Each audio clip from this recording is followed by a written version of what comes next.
गुन्हे शाखेची कारवाई 90 लाखाहून अधिक किमतीचे एमडी ड्रग्ज जप्त 7 जण अटकेत. छत्रपती संभाजीनगर शहरात गुन्हे शाखेने मोठी कारवाई करत तब्बल 90 लाखाहून अधिक किमतीचे एमडी ड्रग्ज जप्त केले आहेत. पडेगाव रोडवरील मेंटल हॉस्पिटल परिसरात रात्री ड्रग्ज येणार असल्याची गुप्त माहिती मिळाल्यानंतर पोलिसांनी सापळा रचला.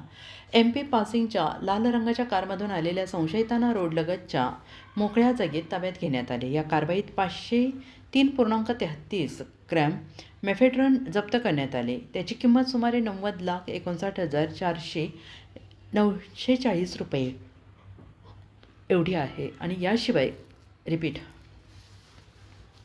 या कारवाईत 503.33 ग्रॅम MD जप्त करण्यात आले. त्याची किंमत सुमारे 90,59,940 रुपये आहे. याशिवाय car, Honda unicorn motorcycle, 7 mobile, रोख रक्कम आणि इतर साहित्य असा एकूण 96 लाखाहून अधिक किमतीचा मुद्देमाल जप्त करण्यात आला आहे. या प्रकरणी 7 आरोपींना अटक करण्यात आलेली असून पुढील तपास सुरू आहे.